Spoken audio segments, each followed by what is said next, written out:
Bismillahirrahmanirrahim. Assalamualaikum warahmatullahi wabarakatuh. Alhamdulillahi rabbil alamin. Wabihi nasta'inu ala umuri dunya waddin. Allahumma salli wa sallim wa zid wa an'im ala nabiyyina Muhammadin wa ala alihi wa ashabihi at-tahirin at-tayyibin wa man tabi'ahum bi ihsanin ila yaumiddin. Amma ba'd. Qala Allah subhanahu wa ta'ala, ya ayyuhalladzina amanu ittaqullaha haqqa tuqatih wa la tamutunna illa wa antum muslimun. يا أيها الناس اتقوا ربكم الذي خلقكم من نفس واحدة وخلق منها زوجها وبث منهما رجالا كثيرا ونساء واتقوا الله الذي تساءلون به والأرحام إن الله كان عليكم رقيبا. Jamaah salat zuhur yang dirahmati oleh Allah Subhanahu wa taala, segala puji hanya milik Allah Azza wa Jalla. Kita menyanjung dan muji Allah Tabaraka wa taala di dalam bulan suci Ramadan, tepatnya pada tanggal 5 dari bulan suci Ramadan 1447 Hijriah. Mudah-mudahan amal saleh yang telah kita lakukan selama 5 hari dalam bulan suci Ramadan diterima oleh Allah Subhanahu wa taala sebagai pemberat timbangan kita kelak pada hari kiamat. Allahumma amin. Jamaah yang dirahmati oleh Allah Subhanahu wa taala, tema kita pada siang hari ini sebagaimana yang diberikan kepada saya oleh panitia, tips sukses di bulan suci Ramadan.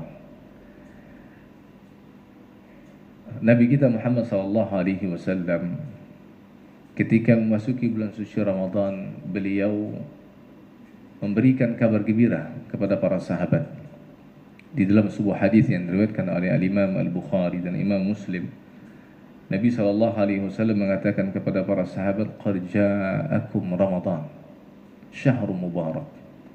Sungguh telah datang kepada kalian bulan suci Ramadan. Sungguh telah datang kepada kita bulan suci Ramadan.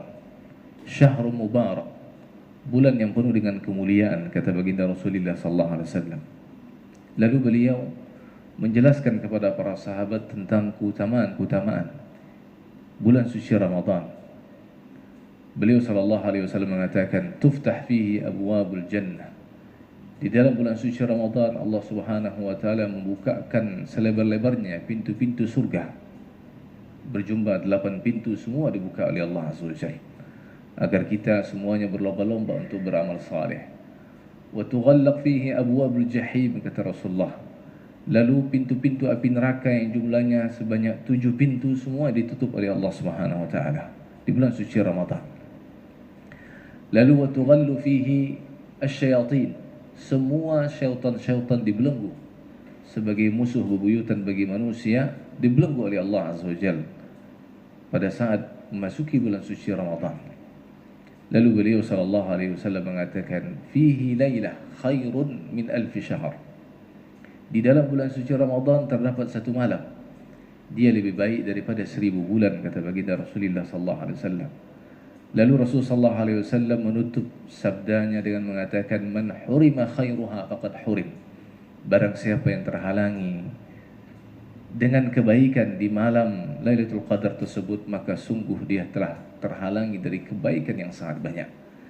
Jemaah yang dirahmati oleh Allah Subhanahu wa taala, para ulama kita, orang-orang saleh dari zaman ke zaman, mereka begitu antusias ketika menyambut bulan suci Ramadan. Sebagaimana perkataan Al-Imam Ibn Rajab Al-Hambali rahimahullah di dalam kitab beliau Lataif Al-Ma'arif. Apa kata beliau? Kana as-salaf yad'un Allah Azza wa Jalla 6 ashhur an yuballighahum syahr Ramadan.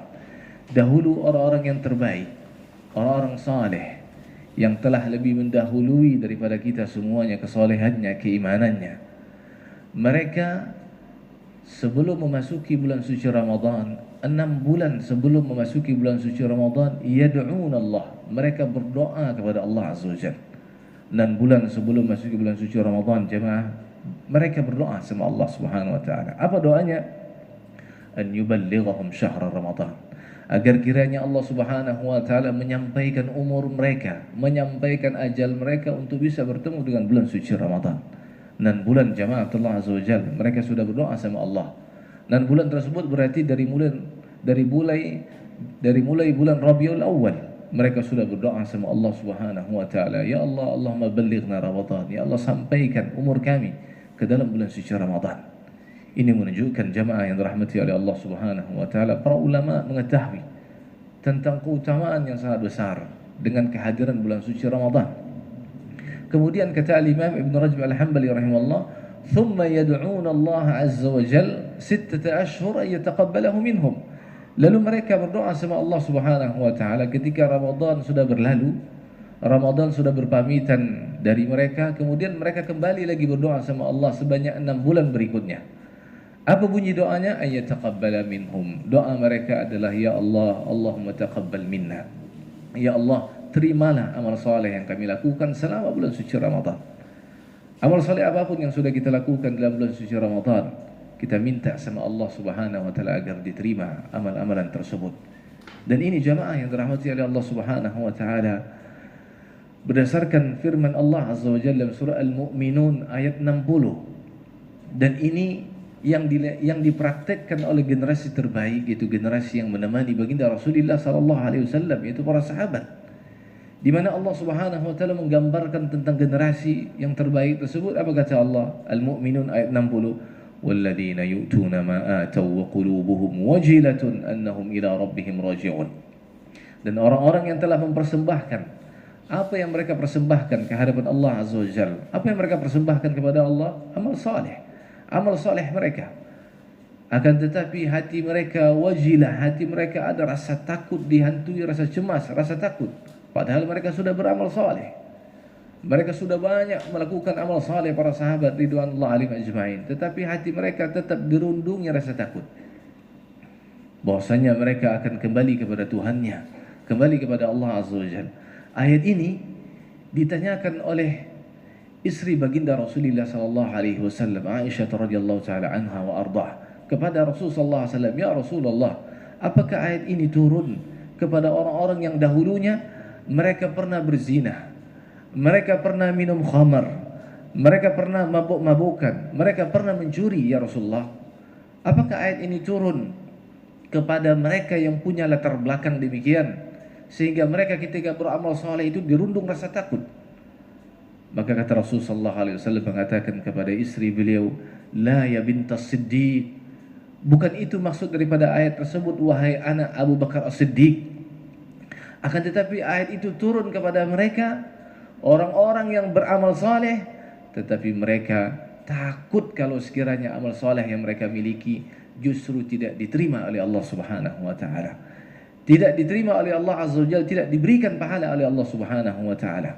Dari sini jamaah yang dirahmati oleh Allah Subhanahu wa taala, perkataan Al-Imam Ibn Rajab tadi yang menyampaikan kepada kita bahwa sesungguhnya ulama-ulama kita dahulu dari zaman ke zaman, setelah mereka beramal saleh, berlalu dari bulan suci Ramadan, berlalu dari mereka tidak merasa bahwa amal saleh yang mereka kerjakan itu sudah begitu banyak. Amal saleh yang mereka kerjakan sudah diterima oleh Allah Subhanahu wa taala. Justru ada rasa cemas mereka, justru ada rasa takut mereka kalau sekiranya amal saleh yang mereka kerjakan tidak diterima oleh Allah Subhanahu wa taala. Dan inilah jamaah yang dirahmati oleh Allah Subhanahu wa taala, sebagaimana perkataan Al-Imam Ibnu Qayyim Al-Jauziyah rahimahullah, beliau mengatakan bahwasanya rukun ketika kita beribadah, rukun ibadah itu harus memenuhi 3 syarat, 3 unsur. Rukun ketika kita beribadah, ketika kita sholat, ketika kita berpuasa, ketika kita berinfak dan seterusnya, harus memenuhi 3 rukun tersebut. 2 syarat dari ibadah sudah kita ketahui. Yang pertama, ikhlas kepada Allah Azza wa Jalla. Karena orang yang tidak ikhlas karena Allah Subhanahu wa taala, ibadahnya tidak akan diterima. Kemudian mencontoh kepada baginda Rasulullah sallallahu alaihi wasallam, syarat yang kedua. Kemudian rukun ketika kita beribadah harus dipenuhi dengan 3 unsur, kata Al-Imam Ibnu Qayyim Al-Jauziyah rahimahullah. Unsur yang pertama adalah al-mahabbah, adanya rasa cinta ketika kita beribadah. Pada saat kita melaksanakan salat, baik kita salat sendirian ataupun salat berjamaah, bagi laki-laki kita berjamaah di masjid, maka ada rasa cinta bagi kita untuk melaksanakan salat tersebut. Ada rasa cinta kita kepada Allah, ada rasa cinta kita kepada amalan salat tersebut. Ada rasa cinta kita kepada Allah Azza wa Jalla karena dialah yang memerintahkan kita untuk melaksanakan salat. Harus ada rasa cinta kita, bukan karena keterpaksaan. Maka jangan sampai jamaah kita berpuasa di siang hari dalam bulan suci Ramadan hanya sebatas rutinitas mata, hanya sebatas karena kebiasaan setiap tahun datang bulan suci Ramadan kemudian kita berpuasa. Karena mayoritas kaum muslimin, karena memang tidak semua kaum muslimin berpuasa. Buktinya kita melihat di luar sana, kaum muslimin ada yang merokok, ada yang tidak berpuasa di siang bulan suci Ramadan. Bukan karena mayoritas orang-orang berpuasa kemudian kita ikut berpuasa, tapi karena puasa itu merupakan perintah Allah. Allah mewajibkan kepada kita 183 dari surah Al-Baqarah, maka kita pun tunduk kepada perintah Allah Subhanahu wa taala, kita laksanakan perintah Allah. Kemudian jemaah yang dirahmati oleh Allah Subhanahu wa taala, unsur yang kedua ketika kita beribadah haruslah dipenuhi dengan ar-raja, rasa harap kita kepada Allah. Kita berharap kepada Allah Azza wa Jalla agar kiranya amal soleh yang kita kerjakan ini diterima di sisi Allah Subhanahu wa taala. Agar kiranya amal soleh yang kita kerjakan wabil khusus dalam bulan suci Ramadan ini mendapatkan pahala di sisi Allah Subhanahu wa taala. Kemudian unsur yang ketiga kata Imam Ibnu Qayyim Al-Jauziyah rahimahullah, unsur yang ketiga adalah adanya rasa al-khauf, ada rasa takut kita kepada Allah. Takut kita kalau sekiranya amal soleh yang sudah kita kerjakan wabil khusus dalam bulan suci Ramadan ini justru tidak diterima oleh Allah Subhanahu wa taala. Justru tidak mendapatkan pahala di sisi Allah Subhanahu wa taala. Inilah perkataan Imam Ibnu Qayyim Al-Jauziyah tentang masalah rukun ibadah kita kepada Allah Subhanahu wa taala. Kemudian jemaah yang dirahmati oleh Allah Azza wa Jalla, maka di antara tips agar kita sukses dalam bulan suci Ramadan yang pertama adalah kita hendaknya mengetahui tentang keutamaan bulan suci Ramadan. Hendaknya kita memahami tentang apa saja fadail, apa saja keutamaan-keutamaan dari bulan suci Ramadan. Di dalam banyak hadis baginda Rasulullah sallallahu alaihi wasallam menjelaskan tentang keutamaan bulan suci Ramadan. Yang tadi yang hadis pertama yang diriwayatkan oleh Al-Imam Al-Bukhari tadi sudah kita sampaikan, itu di antara keutamaan. Di antara keutamaan yang lain, Rasulullah sallallahu alaihi wasallam mengatakan walillahi utaqa'u minan nar. Allah tabaraka wa taala memiliki hamba-hamba yang akan dibebaskan dari api neraka. Ini menjelaskan kepada kita tentang keutamaan. Wa dzalika kullu lailah, yang demikian itu terjadi di setiap malam. Allah Subhanahu wa taala di setiap malam bulan suci Ramadan akan memilih hamba-hambanya, si fulan untuk dibebaskan dari api neraka Allah Subhanahu wa taala. Kemudian kita pun juga mengetahui tentang keutamaan amalan-amalan di dalam bulan suci Ramadan. Kita ingin mengetahuinya apa saja. Inilah yang akan membuat kita sukses di dalam bulan suci Ramadan. Di antaranya Rasulullah SAW menjelaskan tentang qiyamul lail, tentang salat malam, tentang salat tarawih bersama imam. Apa kata Rasulullah SAW? Barang siapa yang salat tarawih bersama imam sampai selesai, sampai witir jamaah. Kadang-kala kita salat bersama imam tidak selesai witir. Maka bagi siapa kata Rasulullah SAW yang selesai bersama imam sampai witir, maka seolah-olah dia telah mengerjakan salat semalam suntuk. Dan ini ya disebutkan dalam sebuah hadis di mana para sahabat ridwanullah alaihim ajmain pada satu malam mereka salat bersama Rasulullah SAW, salat bersama baginda Rasulullah SAW, salat qiyamul lail, dan masih tersisa waktu sampai menjelang fajar. Maka kata para sahabat, ya Rasulullah, tidakkah engkau jadikan waktu yang tersisa ini kita habiskan semuanya untuk salat malam? Maka kata Rasulullah SAW, barang siapa yang salat bersama imam sampai selesai, maka dia akan mendapatkan pahala seperti salat dia semalam suntuk sendirian. Ini jelas jemaah yang dirahmati oleh Allah Subhanahu wa taala tentang keutamaan qiyamul lail. Adapun tentang keutamaan orang yang menjaga amalan berikutnya adalah puasanya. Dia jaga puasanya dalam bulan suci Ramadan. Apa kata Rasulullah SAW? Man sama Ramadan imanan wa ihtisaban ghufira lahu ma taqaddama min dhanbi. Barang siapa yang berpuasa dalam bulan suci Ramadan dipenuhi dengan iman, dorongan keimanan. Imanlah yang memotivasi dia untuk melaksanakan puasa tersebut. Wa ihtisaban, dan dia mengharapkan pahala di sisi Allah Subhanahu wa taala. Ghufira lahu ma taqaddama min dhanbi. Dosa-dosanya akan digugurkan oleh Allah Azza wa Jalla. Kita sebagai hamba Allah Subhanahu wa taala punya banyak dosa jemaah. Punya banyak dosa, baik dosa kita langsung kepada Allah Azza wa Jalla, apalagi dosa kita dengan sesama manusia. Dan perlu diketahui jemaah yang dirahmati oleh Allah Subhanahu wa taala, hubungan kita dengan sesama manusia ini harus betul-betul kita perbaiki dan harus betul-betul kita rawat dia dengan sebaik-baiknya. Dan kita ingin mencontoh baginda Rasulullah sallallahu alaihi wasallam bukan hanya dari sisi keimanan semata. Kita mencontoh baginda Rasulullah sallallahu alaihi wasallam bukan hanya dari sisi iman, bukan hanya dari sisi keyakinan semata. Kita mencontoh baginda Rasulullah sallallahu alaihi wasallam dari sisi ibadah kita kepada Allah tabaraka wa taala, kemudian dari sisi akhlaknya. Bagaimana Rasulullah sallallahu alaihi wasallam memiliki akhlak? Kana khuluquhul Quran. Akhlak beliau adalah akhlaknya Al-Qur'anul Karim. Seperti Al-Qur'an yang berjalan. Kita mencontoh baginda Rasulullah sallallahu alaihi wasallam yang keempat adalah dari sisi muamalah, dari sisi hubungan kita dengan antara sesama manusia. Dan ini amat sangat penting jemaah yang dirahmati oleh Allah azza wajalla. Karena seseorang yang tidak memperhatikan hubungannya dengan sesama manusia, ketika dia berbuat zalim dengan sesama manusia, maka kelak pada hari kiamat dia akan menjadi orang yang merugi. Kata Rasulullah sallallahu alaihi wasallam dalam sebuah hadis yang sahih, "Atadruna mal muflis?" Siapa dari kalian wahai para sahabat yang mengetahui apa definisi orang yang merugi itu? Apa definisi orang yang merugi? Para sahabat bertanya di hadapan para sahabat, "Siapa orang yang merugi itu wahai para sahabat?" Maka kata para sahabat, "Al-muflisu fina man la dirham lahu wa la mata'." Orang yang merugi yang kami ketahui ya Rasulullah, ini menurut definisi para sahabat, ini menunjukkan para sahabat adalah manusia. Manusia sama seperti kita, hanya Allah azza wajalla berikan kelebihan. Para sahabat menemani baginda Rasulullah sallallahu alaihi wasallam. Al-muflisu fina, orang yang merugi itu wahai Rasulullah adalah orang yang tidak memiliki uang dirham, orang yang tidak memiliki harta benda. Itulah orang yang merugi menurut kacamata kami. Maka apa kata Rasulullah sallallahu alaihi wasallam? Orang yang merugi itu bukan itu definisinya.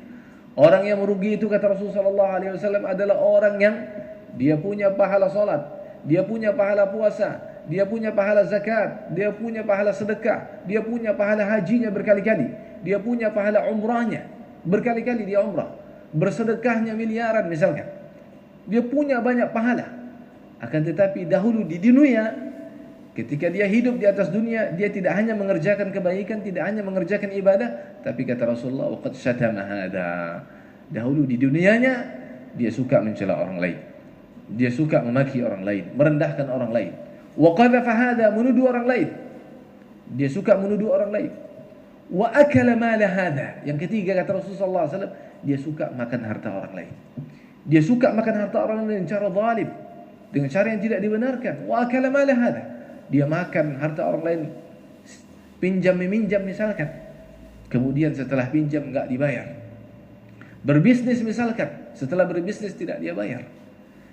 Ingkar janji, tidak amanah, dan lain sebagainya, bentuk-bentuk kezaliman dalam masalah hak orang lain, dalam masalah harta orang lain.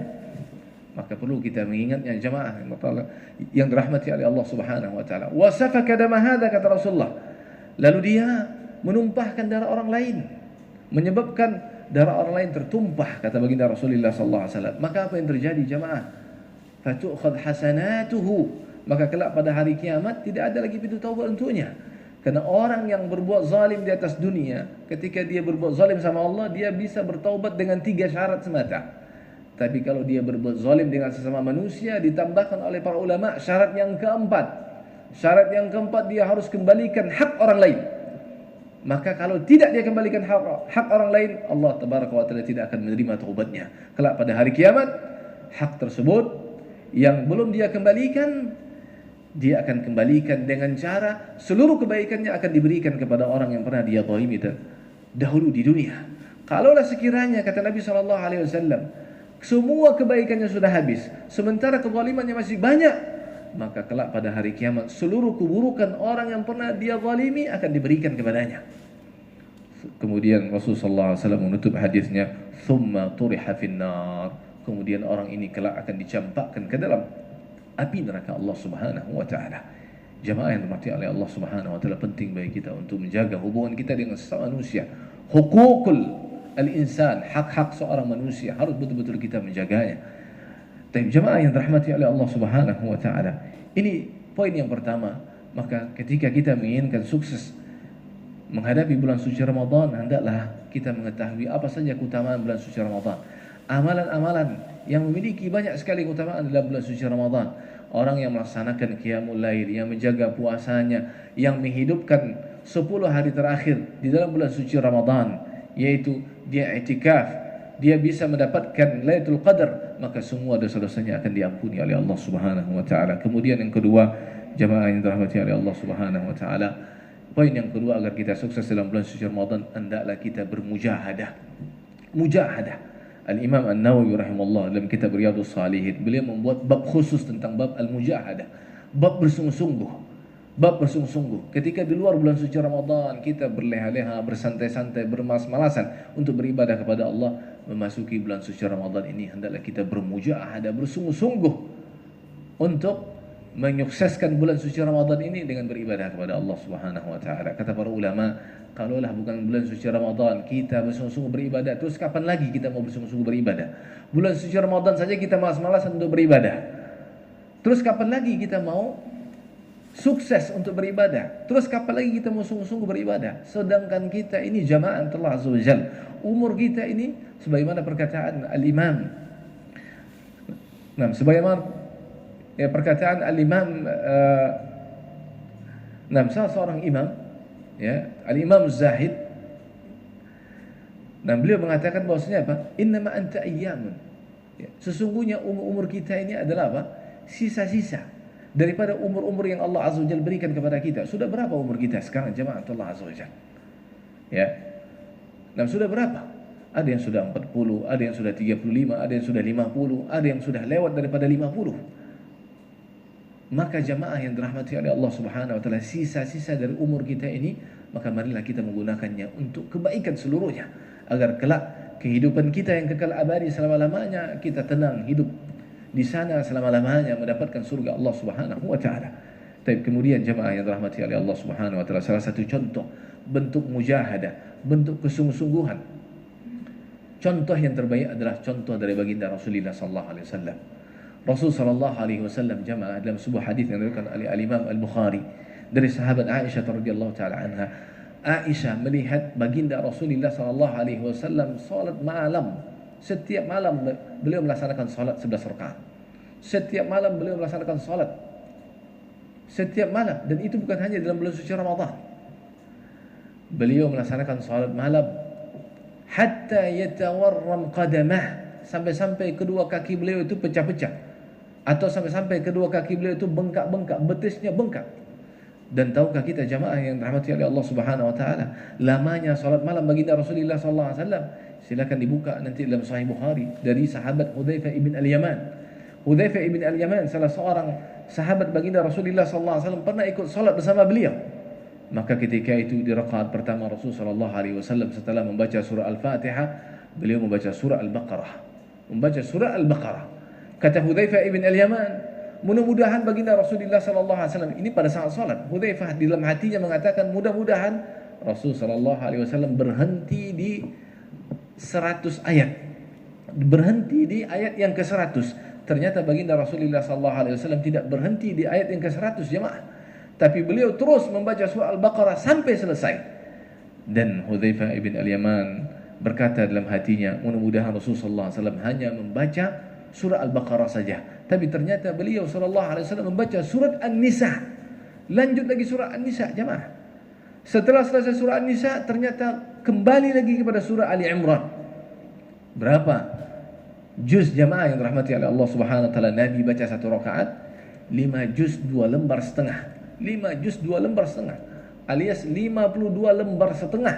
52 lembar setengah. Siapa di antara kita dalam bulan suci Ramadan ini sekali duduk langsung membaca 5 juz? Enggak ada yang tahan jemaah, kecuali hanya segelintir dari kita yang sudah terbiasa bertadarus Al-Quranul Karim, maka kemudian kita akan terbiasa pula dalam bulan suci Ramadan. Maka sampai-sampai kedua kaki baginda Rasulullah sallallahu alaihi wasallam itu bengkak. Maka apa yang terjadi? Aisyah sebagai seorang istri merasa iba dengan suaminya. Ya Rasulullah, untuk apa engkau melakukan? Untuk apa engkau berbuat seperti ini ya Rasulullah? Harus berlama-lama salat, berjam-jam engkau salat sampai kedua kakimu itu bengkak. Padahal, kata Aisyah, semua dosa-dosamu telah diampuni oleh Allah Subhanahu wa taala, baik yang telah lalu maupun yang akan datang. Semua dosa Rasulullah semua dosa baginda Rasulullah sallallahu alaihi wasallam akan diampuni oleh Allah azza wajalla dan telah diampuni oleh Allah Subhanahu wa taala. Sementara dosa-dosa kita jemaah tidak ada yang menjamin, tidak ada yang menjamin bahwa dosa-dosa kita akan diampuni oleh Allah Subhanahu wa taala. Maka kemudian apa jawaban baginda Rasulullah sallallahu alaihi wasallam? Ya Aisyah, wahai Aisyah, afala uhibbu an akuna 'abdan syakura. Wahai Aisyah, emang tidak boleh? Emang tidak boleh kalaulah sekiranya aku bisa menjadi hamba yang bersyukur kepada Allah Subhanahu wa taala. Jamaah Allah azza wajalla, Nabi bentuk syukurnya, bentuk syukur atas nikmat yang telah Allah azza wajalla berikan kepada beliau dengan apa, Pak? Dengan beribadah kepada Allah Subhanahu wa taala. Padahal kalau kita melihat rumah baginda Rasulullah sallallahu alaihi wasallam itu, ya, di samping masjid beliau itu tidak lebih tipenya 31 meter persegi jemaah. Dibagi dua. Separuh yang ada atap, separuhnya lagi tidak ada atap. Separuh yang ada atap itulah yang sekarang kita melihatnya dengan apa? Yaitu makam atau kuburan baginda Rasulullah sallallahu alaihi wasallam. Rumah yang tipe yang sangat kecil. Kehidupan baginda Rasulullah sallallahu alaihi wasallam bahkan sampai 2 bulan, hampir 2 bulan kata Aisyah, di rumah kami tidak pernah hidup yang namanya api. Mengapa tidak pernah hidup api jemaah? Karena tidak ada makanan yang bisa untuk dimasak. Rumah baginda Rasulullah sallallahu alaihi wasallam hampir 2 bulan tidak pernah hidup api. Bahkan di akhir hayat beliau sallallahu alaihi wasallam disebutkan oleh Aisyah pula, Rasul sallallahu alaihi wasallam menjelang akhir hayatnya tidak pernah makan makanan yang enak, alias yang beliau makan adalah kurma radi, tamrul radi, yaitu apa? Kurma yang sudah jelek, yang bagi kita mungkin sudah tidak layak, kita akan buang. Tapi itulah yang dimakan oleh baginda Rasulullah sallallahu alaihi wasallam. Tapi lihatlah dengan nikmat yang telah Allah azza wajalla berikan kepada baginda Rasulullah sallallahu alaihi wasallam jika dibandingkan dengan nikmat yang telah Allah azza wajalla berikan kepada kita. Subhanallah jemaah. Rasul sallallahu alaihi wasallam bisa bersyukur kepada Allah Subhanahu wa taala dengan berbanyak ibadah kepada Allah azza wajalla. Sementara kita bergelimang kenikmatan yang telah Allah azza wajalla berikan kepada kita tapi lupa kita bersyukur sama Allah Subhanahu wa taala. La in syakartum la azidannakum wa la in kafartum inna adzabi lasyadid. Kemudian jamaah yang terhormati oleh Allah Subhanahu wa taala, sampai jam berapa kita Pak? Mohon maaf. Sampai jam 1 ya. Tapi satu poin lagi ya Bapak sekalian rahmati oleh Allah Subhanahu wa taala, yang terakhir sebagai penutup adalah bahwa agar kita bisa sukses menyambut bulan suci Ramadan ini, kita harus meniatkan kebaikan. Kita harus meniatkan kebaikan. Ya. Nah, kebaikan apa saja yang harus kita niatkan ketika masuk ke bulan suci Ramadan? Minimal ada 6. Saya sebutkan satu persatu secara singkat. Yang pertama, kita berusaha untuk menjaga amalan puasa kita. Berusaha untuk menjaga amalan puasa. Karena jangan sampai sabda Rasulullah SAW ada pada kita. Apa kata Rasulullah? Rubba sha'im laisa lahu min siyamihi illa al-ju' wal 'atash. Betapa banyak orang yang berpuasa tapi dia tidak mendapatkan pahala daripada puasanya melainkan hanya rasa lapar dan rasa haus mata. Kenapa? Dia puasa hanya menahan rasa lapar dan rasa haus, tapi matanya tidak pernah berpuasa. Matanya jelalat melihat yang diharamkan oleh Allah Subhanahu wa taala. Telinganya tidak bisa berpuasa dari hal-hal yang mendengarkan hal-hal yang diharamkan oleh Allah Azza wa Jalla. Lisannya tidak pernah berpuasa. Pada saat dia berpuasa tapi lisannya enggak puasa.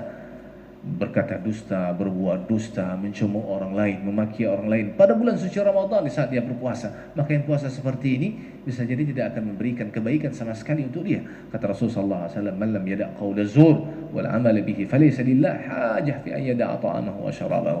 Barang siapa yang tidak bisa meninggalkan perkataan dusta dan berbuat dusta, Allah enggak butuh dia menahan rasa haus dan rasa lapar. Tapi jamaah Allah yang dirahmati oleh Allah Subhanahu wa taala, poin yang kedua yang kita niatkan. Nah, kita meniatkan kebaikan pada bulan suci Ramadan adalah kita berusaha untuk menjaga salat tarawih bersama imam. Kita usahakan dan kita upayakan secapek apapun kita upayakan untuk bisa salat tarawih bersama imam. Ramadan hanya 30 hari jemaah. 11 bulan berikutnya kita bebas. Banyak di antara kita yang mungkin barangkali jarang bangun di malam hari untuk melaksanakan salat malam. Inilah momentum Ramadan, latihan bagi kita untuk menjaga salat malam. Kemudian yang ketiga adalah kita upayakan untuk tadarus Al-Quranul Karim. Kita upayakan bulan suci Ramadan, momentum kita untuk tadarus Al-Quran. Malaikat Jibril setiap bulan Ramadan turun kepada baginda Rasulullah sallallahu alaihi wasallam. Malaikat Jibril mengajak baginda Rasulullah sallallahu alaihi wasallam tadarus Al-Quran. Di tahun ke-10 daripada Hijriah, itu di akhir Rasulullah SAW berpuasa, malaikat Jibril turun sebanyak 2 kali. Ini sebagai informasi bahwa Rasulullah SAW akan meninggalkan dunia yang fana ini. Kemudian yang keempat, jamaah Allah Azza wa Jalla, kita upayakan ada sebagian daripada harta kita, kita sedekahkan di dalam bulan suci Ramadan. Dan kata para ulama, sebaik-baik sedekah dalam bulan suci Ramadan adalah iftarus saim, memberikan makan kepada orang yang berbuka puasa.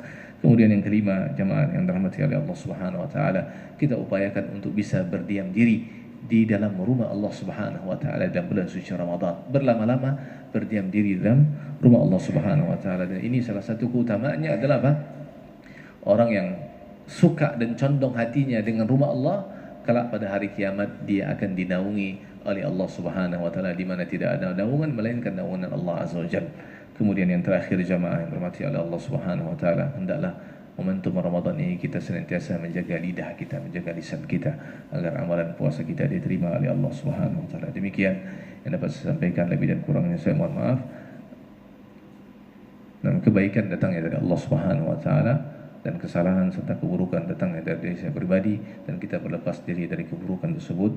Kita akhiri dengan doa kafaratul majlis. Subhanakallahumma wa bihamdika asyhadu an la ilaha illa anta astaghfiruka wa atubu ilaik. Wa akhiru da'wana alhamdulillahi rabbil alamin. Wassalamu alaikum warahmatullahi wabarakatuh.